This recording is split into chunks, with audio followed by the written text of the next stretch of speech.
Hey, hey, get low, get low, get low, get low. Duo, duo, duo.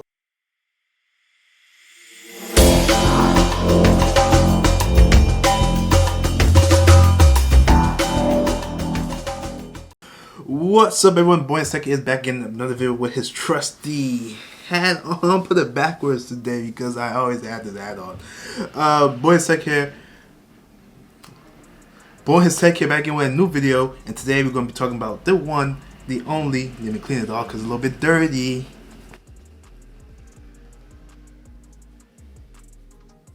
Surface Duo. So you saw my unboxing experience with the Surface Duo, which is right hand to hand. Let me see you get a good nice shot of this beautiful phone. Oops, you can see my notes. Nice shot of this beautiful phone right here. So yeah, today we're gonna be doing the full review on this device, and let me tell you my decision on if I kept this or did I sell, or will I keep this or will I sell my Galaxy Fold Z Fold 3, which I had. You saw on the channel. I gave glitch reviews. I told you it's an amazing phone. I tell you blah blah all that. But then I used it for a little bit more, and I realized the use case wasn't not what I wanted. But the use case is something similar to what this is. So let's talk about this.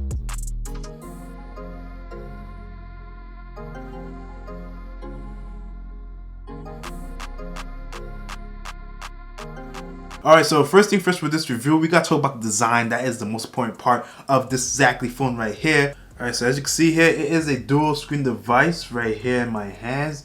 As you can see, don't run notifications.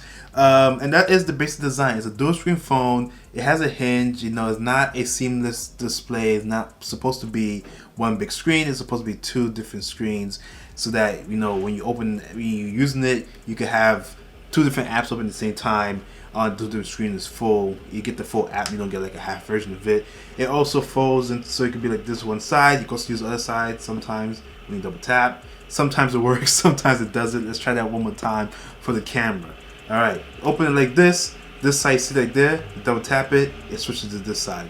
You can't switch back. If you want to switch back, you gotta close it, reopen it, and you're back on this side. It's not seamless. You know, last year it was a little bit more seamless than that in the Surface Duo 1, but it's okay. You know, the whole reason why it was like that because it didn't have actual cameras, and you need to use a selfie camera for everything, which was not good at all. Really not good. The design is really nice. You know, it's a really, as you saw in the unboxing video, it is really extremely thin. Just look how thin this phone is, man. Like, let me see if I get a good shot. Look how thin this device is, man. Look how thin this device is. I gotta get the frame because my camera wants to be funny. It is extremely thin. It's like I've never seen a phone this thin before. I mean, I have the first one, but even besides that, like the form factor itself is just, it's crazy thin. Like you don't really see a phone that's this thin before. When you close it up, it's still pretty freaking, like, it's still not that thick. It's really not that thick. Let me compare it to my iPhone 13 Pro. Actually never did this before, so it's gonna be interesting for me to see. It's about the same. It's about the same thickness, you know. It's about the same thickness, but it's pretty. It's closed. It's not gonna use like this. And then, you know, of course, when you open it like this, one design little flaw is now that there's cameras, right? You know, when you close it like this, there's a little bit gap, like a little pizza slice, whatever you want to call it, this little triangle there. You know, some people might find that pretty annoying. Let me see if I get a better shot. You know, some people might find that annoying, but to me, when you hold in the hand, I mean, it makes it a little bit wider, but it's not the end of the world. You know, it's not that bad. If people complain about that, that's pretty much their problem. As you can see, what I'm doing right now, it has, okay, so it's a little bit more design. You have your volume rockers. I gotta keep doing this. You have your volume rockers. You have your fingerprint sensor. Speaking of the fingerprint sensor, look how quick this thing is. Way quicker than the Galaxy Note, I think. Fold, but because it's not in screen. But look how fast this thing is, man. All right, I'm getting ready. Look, that's it. Look. Super quick. pretty fast, and that's pretty dope. You nice to see a super fast fingerprint scanner on the device. Before, in the past, it was separate from the home button, which is weird, but now it is together in one, which is nice. And that's the only buttons on here, the Vine Rocker and that. So pretty cool. On the back, let me clean it off. You know, this thing is a fingerprint. It's a fingerprint magnet, man. Like, let me tell you that for sure. That's one thing with glossy phones. You're gonna get fingerprints everywhere. So, all right. So you got on the back of the phone. You know, you got your you got your camera. So you get and I'm reading it here. Thank you to CNET.com for giving me this information. You get a ultra wide camera. You get ultra wide, which is 60 megapixel. You get a wide, which is 12 megapixel, and then you get a 12. Then you get a telephoto, which is 12 megapixel, and then you get your selfie cam on the front, which is also 12 megapixel. A lot of 12 megapixels. That's what most people use these days, unless you like Samsung. Megapixels kind of don't mean that much anymore. It's all about the computerized. It's all about like the software in the device for the most part. But I digress. So you got those cameras. The cameras are okay. I haven't taken much pictures with it because that's not my use case. My use case is not to take pictures with this device. I have my iPhone for that. My iPhone's the best camera phone out there. I'm just saying here. I think so personally. I'm not gonna take pictures of this thing. I could take a few pictures and show you what they look like, and I'll do that. But arguably, it's not that. It is better than last year, but it's not the best camera in the world. But for most people buying this device, it might not be the reason they buy it for. Or if they're going to use it as their main device, then but if for the use case I recommend it for, the camera is not the big of a deal. Alright, so the last main thing about the design that we want to talk about real quick is just the hinge. You know, you see the hinge, the same as last year. Super nice hinge. You know, it could almost virtually fold like in any like it's so good. Like any direction, it doesn't get weak. Maybe like the closer you get, even right. Look. Okay, so I would say the hinge could go like up to like right here, without shutting down by itself. That's pretty good hinge. You know what I'm saying? That's a beautiful hinge. Better hinge than the Galaxy Fold. In my opinion, I think it's a better hinge than Galaxy Fold. But yeah. Alright, so that's pretty much it about this device when it comes to the design. The design to me is top notch. The design gets like a 10 out of 10. I love it so much. The screens are better. The screens are nice and bright. Very nice, you know, good colors. They are bigger than last year. The bezels got smaller. Yada, yada, yada. But it looks pretty good. Let's talk about performance, because that is the main thing what people's going to be here for, because the performance on the Surface Duo 1 was a little bit iffy. There's a lot of bugs, a lot of glitches, some slowdowns. The software, it was still on Android 10, it was on Android 11, which didn't have native support for dual screens, which was a really big issue for a lot of people when it comes to the Surface Duo. But the Surface Duo 2 is running Android 11, so it has the native support for dual screens. And overall, it's much better than last year. There are a few hiccups. Like there is some times where it's not responsive. The display is not responsive. I don't know why it does that. I don't know what kind of flashy device have screen issues where it's not touch responsive. That is a big no-no for Microsoft, and that needs to be fixed ASAP. You need to fix the digitizer. If it's your software, do something about it, because it is a big issue. Like, one thing that I know some people really find annoying is that, so for me, right, if I'm trying to swipe up from the display, of course it's gonna work when I'm on the review, but there's a bunch of times where I'm like trying to swipe up, and look, I don't know why it does that. Maybe because I come from the bottom of the bezel, but my iPhone doesn't do that, hasn't had the issue. So why is that issue here? And like it's pretty annoying to me sometimes. And even when I'm not on the display, like, let me give you a better shot. Why is it not? Like, I don't understand why that's a thing. That should not be an issue you face with a flagship device that costs $1,600. I'm sorry, it's just not. It shouldn't be happening. Outside of that, the phone to me seems very smooth, seems very fast.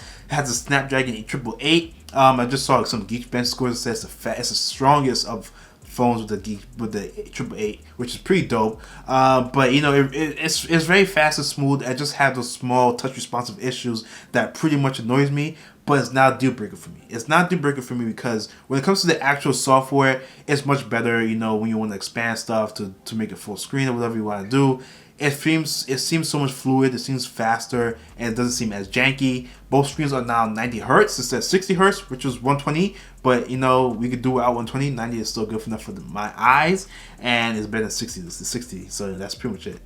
Let's talk about the speakers. The speakers on here are I won't say subpar, but they're not amazing. They're adequate to watch like a few videos, but it doesn't sound as good as like my iPhone, but it's decent enough. I probably won't be blasting music from this device anytime soon. I'll pop out some headphones or just use something else, or just like cast it to my Google Home. But to listen to music on here, you know, if you want to watch YouTube videos and stuff like that, it's perfectly fine. Alright, so one thing this device does have is support for the S Pen. Oh, S Pen.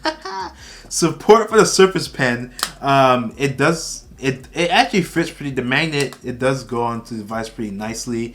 There's going to be a case that you could charge the pen with the phone. You put the case on it, you put the pen on the case, it charges. That does not come out till November. When I do get that case, I will show you that. I'll showcase on this channel. But you know, S Pen support is Surface Pen support is pretty nice on here. You don't get the motorized feedback which you get on like the Surface Studio or something like that, but it's still good enough to use day to day to take your notes down. And at least the magnet on it is way stronger than it was last year because it wasn't meant to stick to it, but it kind of did. But now it's pretty nice. So shout out to Microsoft for thinking about how to store your pen on this device, because I think a lot of people who are using this thing is going to want to, you know, it's like a little notebook, you know, you open it up and you write some notes in it. So definitely it's nice to have that type of support for the pen. Alright, so the main thing here for this review that we're going to talk about is going to be functionality, because this is what comes down to why, spoiler alert, I decided to keep this device over the Galaxy Fold Z Fold 3. Yes, I sold my Z Fold 3. Lay it out there, people. Lay it out. I sold my Galaxy Z Fold 3 to keep the Surface Duo 2. Most tech reviewers out there probably think I'm crazy. Most regular consumers out there probably think I'm crazy for doing such a thing. But let me tell you why I did it. It's because of functionality. Alright? My functionality when it comes to this device, where I think it shines and where it's going to be great, is if you're using this as a secondary device to your main phone. Alright, I wouldn't recommend this phone as your main device. Personally, I really wouldn't. It's you know, the camera's not that great. It's too awkward to hold to take calls like this on a daily basis. You know, you want to have something a little bit easier to hold in your hand. But as a secondary device, this thing is magnificent because you go open multiple apps at once. I'm over here planning out my videos. I have freaking Google Calendar open on one side, I have Spotify on one side, you know, fill out my calendar, listen to music, to change it whenever I want to do, yada yada yada. Or I could like have Outlook open, I could have Google Docs open, and then like write down notes for my videos, plan my videos out, do some work on there. And it's just very nice to have that functionality to have two things open at once. You know, the way I think about it, and which most people talk about too, is like, do you want to have an experience where you have dual monitors, or do you want to have an ultra wide monitor? And when it comes to the Galaxy Z Fold 3, you was having an ultra wide monitor, and you know what? It's not that bad. It's fun, but I personally didn't enjoy splitting the screen to have 3 different apps open, or even 2 on the Galaxy Fold. Like, I don't like the split screen way. It's just too like, I like having something to separate a divider, because I at least know I having 2 full apps open, I can feel like I could concentrate better. When I have it all on one screen, it's just like too much going on at once. And the Galaxy Fold is not that big. Like what I'm doing now on my iPad, it's perfectly fine because it's a big iPad. But on the Galaxy Z Fold 3, you know, it's still a small display, and it's just, you know, that split screen experience just wasn't cutting it for me, and it wasn't getting me full size apps. It was kind of like smaller versions of the apps, you know. And on here, I get 2 full blown out apps on here, and it's like pretty nice, you know what I'm saying? So this is why, for me, in my use case, this is better, because this is like my straight up work phone, YouTube phone. Whenever I gotta do like stuff for me, creative stuff, I go to this because it's just nice to have, and it's just way more easier to have the functionalities between the 2 screens. And I like you see me here, back here, I'm a dual monitor sub guy. I do have ultra wide, but I wouldn't use the ultra wide by itself because I have in the past, and it's still not that good of experience. I love having two screens. You get more screen real estate. It's a better experience than having just one screen split in half. It's not for me. I'm a dual monitor guy more than just a straight up ultra wide guy. And that comes down to that for this between the Z Fold. The Z Fold 3 is a perfect phone. It's a good phone. It's futuristic. It's amazing. It's nice. I still get to use it with my dads every now and then. But for me personally, I really love the design and the functionality that comes with the Dual 2. And it's just where I landed on. It's just where I personally wanted to go to keep the device. I was going to keep both. It was unnecessary. And like my use case for the Z Fold 3 ended up just being like media. But now I had the iPad Mini. I don't need the iPad Mini is a bigger screen, so I don't really need that. And it's actually glass. But yeah, so that's pretty much it. So thank you for watching this video to talk about the Surface Duo 2. Like I said, I recommend this phone for people who want to use a secondary device. As a main device, it's not gonna be terrible, but you can live off of it as a main device, but I just want to know there are some caveats to it, like the cameras, how wide it is, and stuff like that. But as a secondary device, I think this is perfectly fine, and I think it's going to be pretty awesome for most users who want to look for like a business device. It's like I've seen the tech reviews out there for this, and I just think people who review this phone for the most part, except for like one guy that I've seen, I wish I could shout him out. Let me get his name real quick. All right, so Tech Odyssey. He's someone who's been featuring this device a lot on his channel and talk about it and like his use case and stuff like that. Watch his review because his review honestly is probably one of the best reviews out there of this device because he reviews it from an actual standpoint of what it should be used for. Most tech reviewers who got this phone, they were simply reviewing it from the standpoint of kind of trying to compare it to other flagship devices, trying to compare it to the Z Fold 3, trying to compare it to iPhones. You cannot compare this to a Z Fold. It's two separate categories. It's completely two separate categories. Two completely different use cases. They're not the same. Don't try to make them the same.